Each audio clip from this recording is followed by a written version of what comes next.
Êxodo capítulo 17.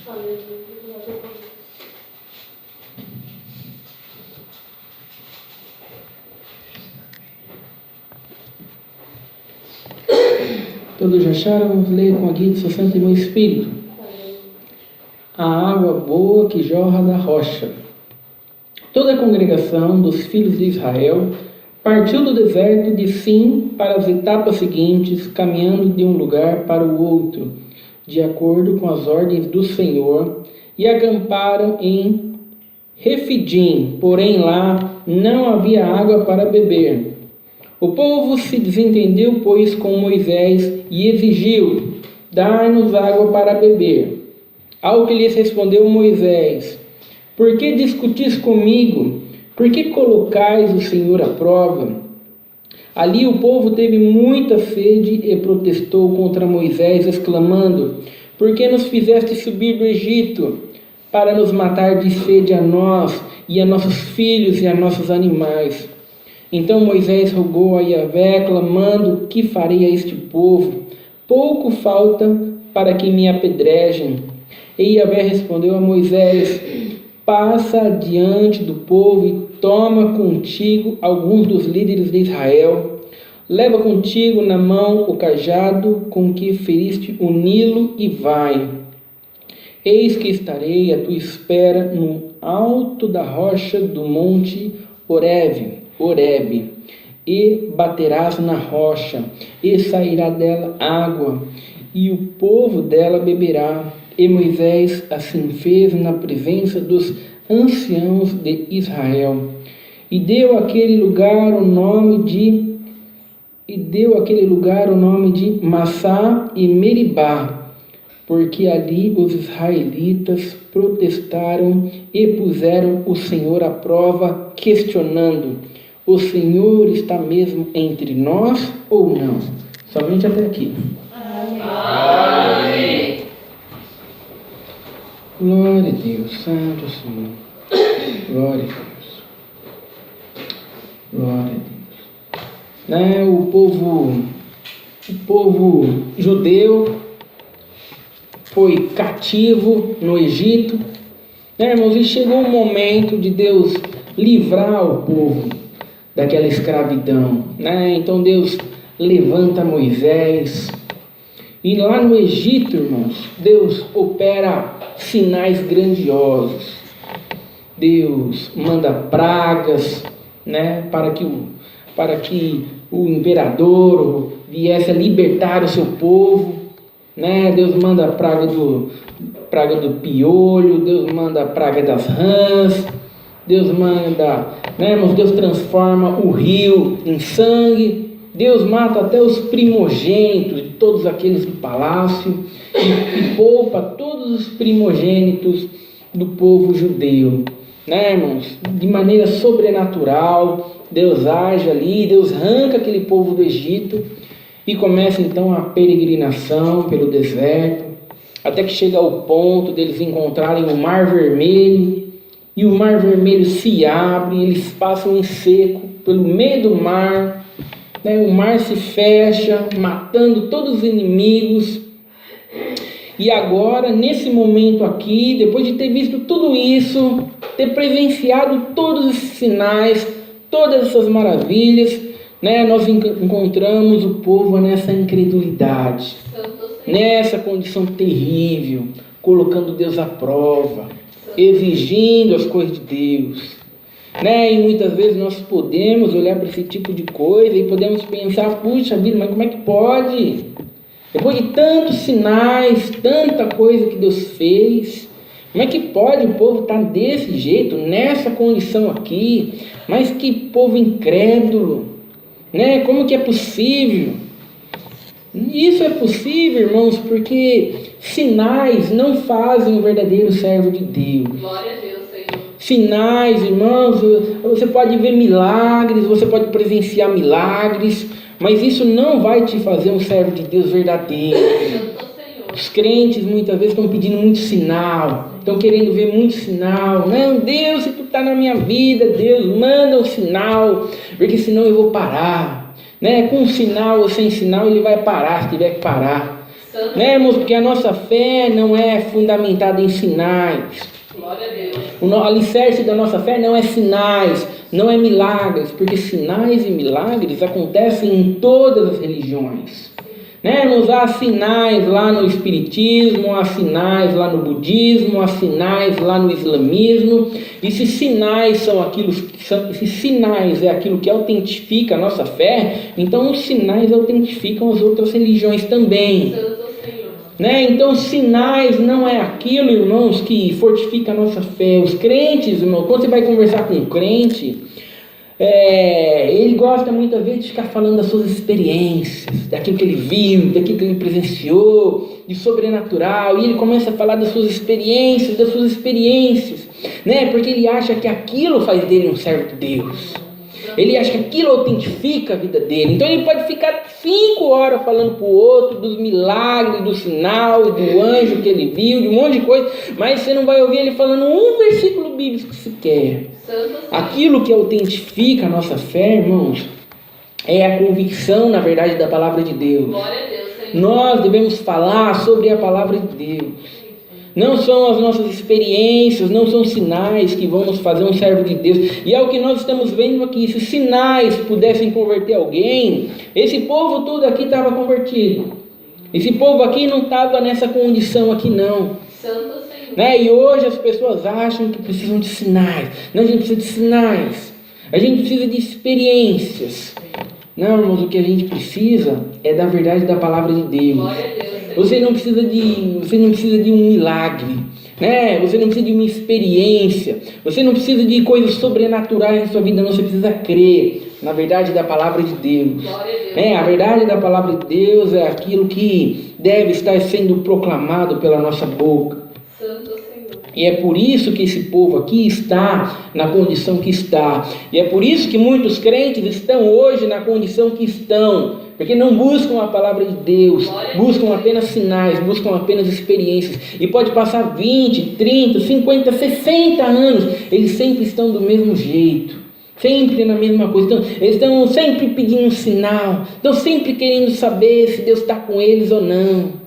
Não basta apenas crer na palavra de Deus, eles querem mais. A palavra de Deus não é suficiente. Né? E essa era a condição do povo de Israel. Né? E o povo nessa incredulidade, o povo nessa condição, mas eles ainda estavam numa condição melhor do que a maior parte dos crentes hoje que congregam dentro das igrejas. Santo Senhor. Irmãos, eles nessa condição terrível aqui, eles estavam melhores do que a maior parte dos crentes hoje. Porque eles estavam todos revoltados, exigindo as coisas de Deus, colocando Deus na parede, porque eles queriam água para beber. Eles queriam água para beber. Os crentes hoje estão colocando Deus na parede, estão exigindo as coisas de Deus, né? Estão insatisfeitos, estão murmurando porque eles querem conforto. Não é porque está faltando água para beber, está faltando comida para comer, não. Eles querem um carro 0 quilômetro, eles querem uma casa própria, eles querem, né, um salário melhor, eles querem concretizar os seus sonhos, os seus projetos, né? Eles querem futilidades. Eles estão revoltados porque eles querem água. Não, quero água para beber, mas eu estou morrendo de sede. Não, não é, não. Grande dos partes dos crentes estão nessa condição aqui, numa condição pior, porque por causa de futilidades. Futilidades dessa vida. Futilidades, irmãos, das coisas dessa terra. Santo Senhor. E essa é a condição, irmãos, essa é a condição de um perdido. Essa é a condição daquele que nunca se converteu. Essa é a condição, irmãos, daquele que nunca conheceu a Deus. E a gente vê que a condição ficou tão séria, que eles estavam a ponto de apedrejar Moisés, né? Vai dizer aqui no versículo 4, ó, pouco falta para que me apedrejem. Santo Senhor. Né? A coisa ficou difícil, a coisa ficou ruim, e eles foram tirar satisfação com Moisés. Eles foram lá brigar com Moisés. Muitas vezes, irmãos, ao invés dos crentes reconhecerem a sua condição miserável, ao invés de eles reconhecerem a sua condição caída, não, eles vão procurar os Moisés da vida para botar culpa. Não, a culpa não é deles, a culpa é do outro. Né? Quantas vezes as pessoas estão botando a culpa no outro? Eles nunca são culpados de nada. Eles não estão fazendo tudo certo. Né? Mas eles não reconhecem a sua condição miserável. Eles estão sempre botando a culpa no outro. Estão sempre botando a culpa na circunstância. Né? Quantas vezes, muitas vezes a gente vê, o hospital lá matou fulano, matou. O hospital lá ruim, matou a mamãe, matou o papai, o hospital lá matou. Né? Não que os hospitais hoje não sejam bons, mas quantas vezes, muitas vezes, aquela pessoa foi na consulta e o médico falou, você tem que emagrecer, você tem que emagrecer. Você tem diabetes, você não pode ficar comendo doce. Você tem que fazer exercício físico. A pessoa não ouviu. Foi lá umas 50 vezes, a pessoa nunca ouviu. Aí de repente a pessoa tem um treco lá, leva correndo pro hospital. O hospital matou. O hospital matou a mamãe. O hospital matou o papai. O hospital matou a situação. Sabe, mano, essa é a condição espiritual, né, das pessoas caídas. Elas não reconhecem a sua condição miserável. Santo Senhor. Sabe, irmãos, elas não reconhecem a sua culpa. Elas não reconhecem que estão agindo da maneira errada. Elas estão sempre procurando os Moisés da vida para botar culpa. Né? Para dizer que o que aconteceu não por culpa dela, mas por culpa do outro. Né? E o que nós aprendemos, irmãos, nesse texto bíblico aqui, é que no deserto, irmãos, nós mostramos aquilo que nós realmente somos. Santo Senhor, aleluia. Né, irmãos? Não é que a gente desonra a Deus porque a gente está no deserto. Não, eu desonrei a Deus, sabe? Eu fiz aquilo que não devia. É porque eu estava no deserto. O deserto, sabe como é que é, né? O deserto é dificuldade, né? Então eu tive aquelas atitudes. Não, irmãos, é no deserto que nós mostramos aquilo que realmente somos. Senhor, aleluia. Né? Porque é muito fácil no deserto, sabe? No deserto você não tem recursos. Santo Senhor. No deserto você não tem para onde olhar, e quem confia no deserto é dificuldade. É na dificuldade que nós mostramos aquilo que realmente somos. Santo Senhor. Porque é muito fácil caminhar com Deus quando tudo está indo bem. Glória a Deus. Quando a gente acha que está no controle da situação. Quando a gente acha que tem os recursos necessários para lidar com as adversidades. É muito fácil caminhar com Deus assim. E os crentes estão dizendo, não, agora eu estou bem, agora eu estou firme, está dando tudo certo na minha vida, agora está entrando dinheiro, agora eu estou curado, agora eu sou crente de verdade. Aí de repente ele passa por um problema, está ele lá desonrando Deus. Por que você está desonrando Deus, irmão? Não, você tem que entender que eu estou desonrando Deus, que a situação está muito difícil. Sabe, o problema está muito sério. Glória a Deus. Sabe, é muita luta, por isso que eu estou... E você acha que o diabo vai te atacar quando? Santo. Sabe, quando você estiver forte, Não, o diabo vai te atacar justamente quando você estiver fraco. Glória a Deus, Senhor. É quando você estiver fraco que o diabo vai te atacar. É quando você estiver vulnerável que o diabo vai te atacar. O diabo não vai te atacar quando você estiver forte. Santo Senhor. Né? Então é nos momentos de dificuldades que a gente vê lá os crentes, né, entrando em depressão porque se apegaram às coisas do mundo, entrando em depressão, entrando em angústia lá, que não conseguem sair daquela condição, sabe, porque eles perderam o controle da situação. Irmãos, é no momento da dificuldade. É no deserto que nós mostramos aquilo que realmente somos, porque no deserto não há recursos. Glória a Deus, Senhor. Né? E os crentes justamente estão dizendo que estão pecando porque estão no deserto. Santo Senhor. Não, mas é a situação, sabe? O que eu precisava era de alguém que resolvesse os meus problemas. Né? Se tivesse alguém para resolver os meus problemas no deserto, eu não tinha pecado. Santo Senhor. Não, irmãos, é no deserto que você tinha que ter ficado firme. Glória a Porque é Deus. justamente nessa hora que você tem que botar em prática, sabe, a palavra de Deus. Glória a Deus. É nessa hora que a gente tem que lembrar que existe um Deus que está no controle de todas as coisas. É nessa hora. Mas os crentes hoje eles usam um raciocínio ao contrário. O raciocínio deles é diferente. Não, eu pequei porque a situação estava muito difícil. Santo Senhor. Né, irmãos? É como se um cristão tivesse pronto a ser degolado lá porque caminha com Jesus Cristo, aí falam para ele, sabe, ó, você nega Jesus Cristo, a gente vai cortar o teu pescoço aqui agora. Aí ele fala, não, eu nego na hora. Aí ele fala, não, eu neguei porque iam cortar meu pescoço. Mas agora que eu estou bem em casa, agora eu sou um crente de verdade. Agora eu estou firme aqui em casa aqui. Agora eu estou aqui em casa aqui. Ninguém mais está com a faca no meu pescoço. Agora eu estou firme, agora eu estou fiel. Agora eu vou... Sabe? Esses são os crentes hoje. Né, irmãos? Quando está na dificuldade, está lá negando a Deus, está entrando em depressão, está lá falando palavrão, porque não tem... Está fazendo um monte de coisa. Né? Mas eles acham que quando isso passa, aí eles viraram crentes de verdade. Não, irmãos, é justamente no deserto, irmãos, que nós mostramos aquilo que realmente somos. É no momento da luta, é no momento da prova, é no momento da dificuldade que nós precisamos ser crentes verdadeiros. Porque é nesses momentos que o diabo vai se investir contra nós. É nesse momento, irmãos, que a gente se encontra numa condição mais vulnerável. E se a nossa fé não for uma fé verdadeira, é nesse momento que a gente vai cair.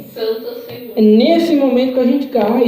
E a pergunta é, irmãos, será que se eles tivessem esperado em Deus, será que eles iriam morrer de sede? Irmãos, será que Deus ia deixar eles morrer de sede? Né? Será que era esse o plano de Deus? Né? Mostrar o seu poder lá no Egito, tirar o povo da escravidão, para agora deixar o povo morrer de sede? Irmãos, é óbvio que não. Lógico que esse não era o plano de Deus. Mas eles estavam ali exigindo de Deus ali o milagre na hora. Porque eles não sabiam esperar o tempo de Deus. Eles queriam saber quando as coisas realmente iriam acontecer. Santo Senhor. Né, irmãos, muitos crentes, sabe, irmãos, eles acham que se confiarem em Deus, simplesmente eles vão perecer. Sabe, irmãos, eles acham que se eles não souberem o que Deus vai fazer, se eles não tiverem no controle da situação, meu Deus do céu, eles simplesmente vão definhar no meio do caminho. Santo Senhor. Irmãos, quando nós confiamos em Deus, quando nós entregamos nossos problemas nas mãos de Deus, nos desertos da nossa vida, nas nossas provas, nas nossas lutas, nas nossas dificuldades, irmãos, quando nós esperamos em Deus, nós não estamos desamparados. Santo Senhor. Irmãos, nós não estamos desamparados, nós não estamos sozinhos. Deus é aquele, irmãos, que vem ao nosso encontro e vem com providência, né? Porque Deus está no controle de todas as coisas. Mas o que acontece, irmãos? O que acontece é o que eles estão fazendo aqui. Eles estão exigindo de Moisés. Estão exigindo de Moisés a solução do problema. Né, irmãos? Ele vai dizer, Moisés vai dizer assim, por que discutis comigo? Por que colocais o Senhor à prova? Aqui no versículo 2, né?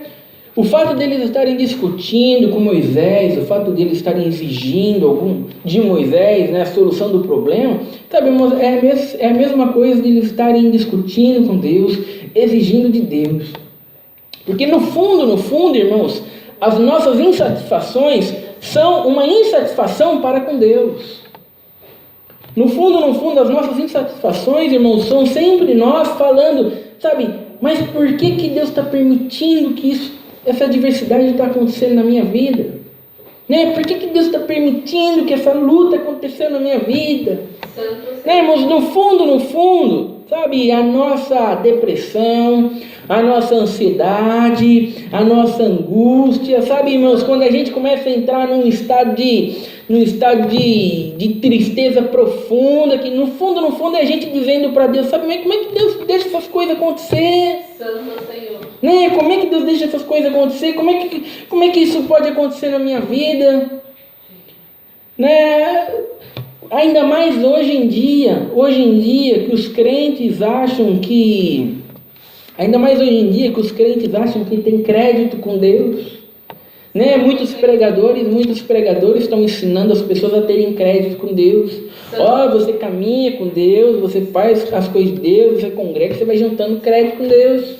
Aí quando você precisa, você chama por Deus, você tem lá crédito com Deus. Né, irmãos? Nós não temos crédito com Deus, irmãos. Glória a Deus. Tudo aquilo que nós recebemos, nós simplesmente recebemos por graça, favor imerecido. Se congregamos simplesmente, né, irmãos, porque é Deus que opera em nós, tanto querer quanto efetuar segundo a sua boa vontade. Então, nas nossas angústias, irmãos, nós não usamos os nossos créditos com Deus. Nas nossas angústias, nós confiamos que Deus está no controle de todas as coisas. Glória a Deus. E confiando em Deus, irmãos, pode ter certeza que a gente não vai estar desamparado. Glória a Deus. A gente não vai perecer no meio do caminho. Né? E o povo de Israel se encontrava nessa condição miserável. Né? E Moisés, irmãos, Moisés era aquele que intercedia pelo povo a Deus. Né? Moisés era o intercessor, né? Ele fazia ligação do povo com Deus. Moisés, irmãos, ele não sabia muito bem como lidar com essa situação. Ele não sabia o que fazer. Moisés olhava para esse povo perdido aqui, meu Deus do céu, que esse povo perdido, meu Deus do céu. Como é que eu vou lidar com esse tipo de situação? Olha só como é que está esse povo. Tanto, ó, Deus faz pão cair do céu e o povo está nessa condição. Santo Senhor. Meu Deus do céu, Moisés não sabia muito bem o que fazer. Né, irmãos, mas Moisés, como intercessor do povo a Deus, Moisés representa Jesus. Santo Senhor. Né, irmão? Jesus é o nosso intercessor a Deus hoje. E Jesus sabia exatamente o que fazer. Glória a Deus. Né, o povo estava perdido. O povo estava caído. Glória a Deus. O povo estava em uma condição miserável. E Jesus sabia exatamente o que precisava ser feito. Sabe, não faltava instrução para o povo. O povo não precisava de instrução.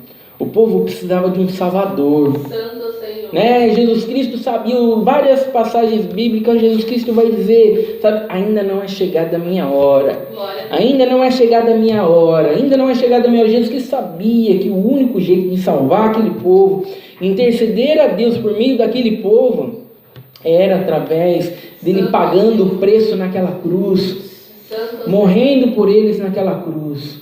Né, irmãos? Não havia outro jeito. Não havia outra maneira. Qual que é o único jeito, irmãos, de nós nos ligarmos a Deus?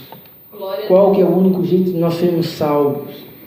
Né? Nós nos olhando, irmãos, nessa condição aqui. Porque o nosso coração está sempre querendo buscar segurança nos nossos recursos. O nosso coração, irmãos, está sempre querendo estar no controle da situação. O nosso coração, irmãos, quer sempre agir dessa maneira aqui que o povo está agindo. Né? E se não é a graça de Deus nos mostrando o caminho, nos mostrando a direção, movendo o nosso coração, sabe, irmãos, a gente simplesmente perece. Morre, fracassa, desespera, entra em depressão, se enforca, né? Por que tem tantas pessoas aí se matando? Irmãos, porque elas estão nesse estado terrível. E é nessa condição, irmãos, que Deus nos salva. Deus não salvou ninguém numa condição diferente dessa daqui. Ninguém está numa condição melhor do que o povo de Israel. Sabe, e há um problema muito grande com os crentes hoje, porque eles não conseguem enxergar a dimensão daquilo que é o pecado no ser humano. É isso daqui que é o ser humano, sabe, é ingrato, é corrupto, é malvado. Né? As pessoas veem um outro fazendo alguma coisa errada e falam, não, sabe, aquele lá é um monstro. Aquele lá é um monstro, olha o que ele fez. Ele é um monstro. Sabe, mas monstros não existem, irmãos. Monstros não existem. Quando a gente vê uma monstruosidade acontecendo, sabe, é um ser humano cometendo um ato malvado. Aquilo lá é a natureza humana, como ela é. Né, irmãos? E a semente do pecado está na vida de todos nós. Se nós não estamos cometendo aquilo, é simplesmente porque a graça de Deus opera em nós e não nos deixa cometer. Porque a semente do pecado está na vida de todo mundo.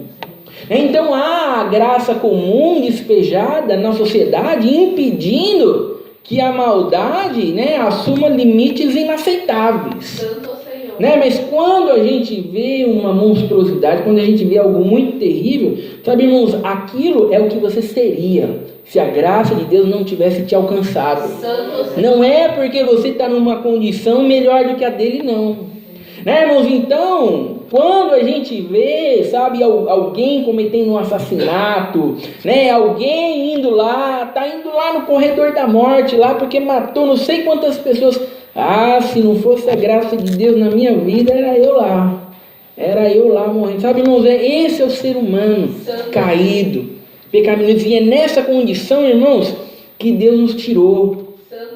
Sabe, irmãos, Deus nos guarda, sabe, Deus restringe a maldade humana, sabe, mas Deus age de maneira especial na vida daqueles a quem Deus quer salvar. E é por isso, irmãos, que nós precisamos entender a dimensão e a profundidade do pecado, para que nós venhamos a enxergar quão grande foi o nosso Salvador. Santo Senhor. Né? A gente vê que Deus deu uma ordem para Moisés, né, para que ele batesse naquela pedra. Deus fala para Moisés: ó, Moisés, pega o seu cajado, aquele que você feriu o rio Nilo. O cajado de Moisés, irmãos, não era uma bengala. Moisés não tinha dificuldade para andar e precisava de um cajado. Sabe, o cajado de Moisés representava um juízo. Né, irmãos? Era como um rei segurando um cetro, a qual ele estendia o seu cetro, e aquilo era uma sentença, ou era vida ou era morte, era juízo. Sabe, aquilo representava o juízo, e naquele momento aquilo representava o juízo de Deus para salvar aquele povo. Né? Quando Moisés feriu aquela rocha, representou o juízo de Deus sendo despejado naquela rocha, que é Jesus Cristo. E daquela rocha então saiu água, e eles puderam beber daquela água e puderam viver. Né, irmãos? Deus despejou o seu juízo sobre Jesus Cristo. E agora, se nós podemos beber da água da vida, nós simplesmente podemos beber e podemos estar salvos, completos, realizados, saciados, né? Não simplesmente porque Jesus Cristo pagou o preço. E agora nós podemos sim beber dessa água. Então isso era o que representava, né? A gente vê que no último versículo aqui vai dizer: o Senhor está mesmo entre nós ou não? O povo judeu naquele lugar perguntou: o Senhor está entre nós ou não? Né? Esse é o dilema de muitos e muitos crentes hoje. Será que Deus está na minha vida ou não? Né? E a resposta só é satisfatória, irmãos, se no deserto a gente olhar para Jesus Cristo e nos sentir saciado. Glória a Deus. Se a gente olhar para Jesus Cristo no deserto e sentir saciado, sabe? Ele está entre nós. Glória a Deus. Mas se você no deserto olha para Jesus Cristo, sabe? E você não se sente saciado, precisa de outras coisas, né? Precisa de recursos, precisa de provisão, sabe? Não, meu Deus, no deserto só Jesus não sustenta. Aí Jesus não está com você. Santo Senhor. Né, irmãos? A resposta satisfatória é o quanto Jesus Cristo é suficiente para nós. Glória a Deus, Senhor. Né, o quanto Jesus Cristo é suficiente para nós, o quanto dele, irmãos, nós podemos ter mediante as dificuldades. Né? Quantos crentes, irmãos, se virem na igreja em um momento de dificuldade e ouvirem uma pregação só sobre Jesus Cristo, vão dizer: puxa vida, mas eu precisava tanto de uma palavra, Deus não falou comigo. Você vê, no deserto ele olha para Jesus Cristo e não é suficiente. Não, eu precisava de outras coisas, eu preciso de Jesus Cristo, é maravilhoso, mas eu precisava saber se Deus vai resolver o problema ou não. Você vê, ele não se sente saciado quando olha para Jesus Cristo. No deserto ele olha para Jesus e ele fala: meu Deus, não é que a gente está desprezando Jesus Cristo, a gente não gosta de Jesus Cristo, mas não é assim, não é assim. Não é assim sim, irmãos. Ou ele é a água da vida que nos sacia, ou a gente não tem o Jesus Cristo real. Porque o Jesus Cristo real, irmãos, ele nos resgata, ele nos sacia, e mesmo em meio aos piores desertos, Mesmo em meio às piores dificuldades, às piores lutas, às piores tribulações, nós podemos olhar para Ele e nós nos sentimos plenos, completos e realizados. Essa é a palavra de Deus seja louvada. Amém. Juntos agradecemos a Deus em oração em nome do Senhor Jesus. Amém.